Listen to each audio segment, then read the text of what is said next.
Welcome back to my YouTube channel. ಇವತ್ತು day 3. So ನಾವು already ready ಆಗಿದ್ದೀವಿ. ಇವತ್ತಿನ ಡೇ ಬಂದ್ಬಿಟ್ಟು ನಾವು ಹೋಗ್ತಾ ಇರೋದು ಹರಿದ್ವಾರ್ಗೆ. ಸೊ ಇವಾಗ ರೆಡಿ ಆಗಿದ್ದೀವಿ. ಟಿಫನ್ ಮಾಡಿಬಿಟ್ಟು ನಾವು ರೈಲ್ವೆ ಸ್ಟೇಷನ್ಗೆ ಹೋಗಬೇಕು. ಅಲ್ಲಿಂದ ಹರಿದ್ವಾರ್ಗೆ ಹೋಗಬೇಕು. ಅಲ್ಲಿಂದ ನಾವು ಹೋಗಿ ಟಿಫನ್ ತಿಂದು ಅಲ್ಲಿಂದ ಟ್ರೈನ್ ಹತ್ಕೊಂಡು ಟ್ರೈನಿಂದ ನಾವು ಹರಿದ್ವಾರ್ಗೆ ರೀಚ್ ಆದ್ವಿ. ರೀಚ್ ಆಗಿ ಹೋಟೆಲಲ್ಲಿ ಚೆಕ್ ಇನ್ ಆಗಿ ಅಲ್ಲಿಂದ ನಾವು ರೆಡಿ ಆಗಿಬಿಟ್ಟು ನಾವು ನೆಕ್ಸ್ಟ್ ಹೋಗಿದ್ದೆ. Hi guys, welcome to my channel. Guys, ಇವಾಗ ನಾವು ಬಂದಿರೋದು ಹರಿದ್ವಾರ ಗಂಗಾ ನದಿಗೆ.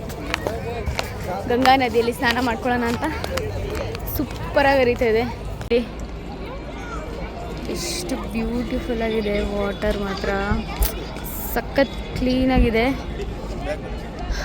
ಎಲ್ಲಿ ಹೋಗಿ ಸ್ನಾನ ಮಾಡೋದು? ಇನ್ನು ಮುಂದೆ ಎಲ್ಲಾದರೂ ಹೋಗ್ಬೇಕು. ಬಾಸಿನ ಅವ್ರು ಹೋದ್ರು.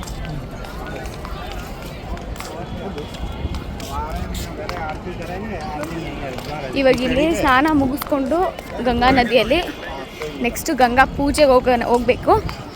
ಡೆಲ್ಲಿಯಲ್ಲಿ ಬಿಸಿಲು ನೋಡಿ ನೋಡಿ ನೋಡಿ ನೋಡಿ ಇಲ್ಲಿ ನೀರು ನೋಡ್ತಿದ್ದಂಗೆ ಆಗೋ ಖುಷಿನೇ ಬೇರೆ. ಹಿಂಗಾಗ್ಬಿಟ್ಟಿದೆ ನೋಡಿ ಫೇಸ್.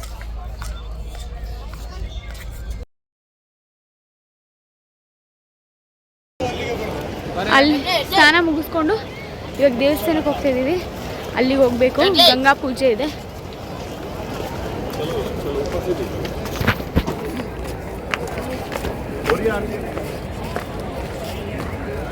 ನೋಡಿದಲ್ಲ, ನಾವು ಅಲ್ಲಿ ಸ್ನಾನ ಮಾಡಿದ್ದು.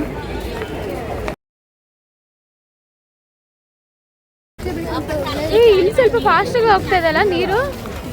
ಫಾಸ್ಟಾಗಿ ಹೋಗ್ತದಲ್ಲ ನೀರು, ಜಾಸ್ತಿ ಇರುತ್ತೆ. ನಾವು ಹೋಗಿದ ಕಡೆ ನೀರು ಕಮ್ಮಿಯಾಗಿ ಹರಿತಾ ಇತ್ತು, ಇಲ್ಲಿ ಸ್ವಲ್ಪ ಜೋರಾಗಿ ಹರಿತಾ ಇದೆ.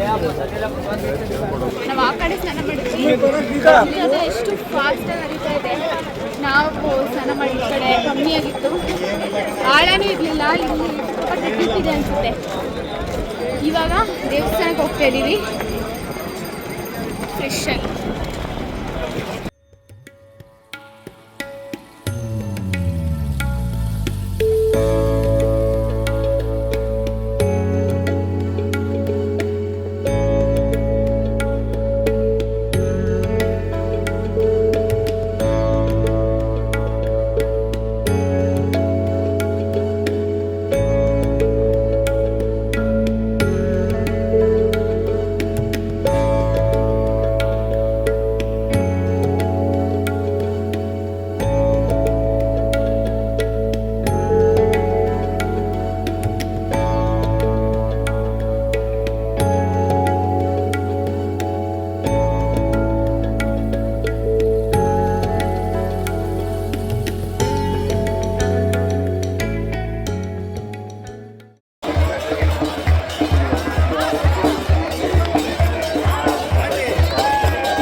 ಆಲ್ರೆಡಿ ಪೂಜೆ ಮಾಡ್ಬಿಡ್ತಾರೆ ನಮ್ಮ ಗಣೇಶನಿಗೆ.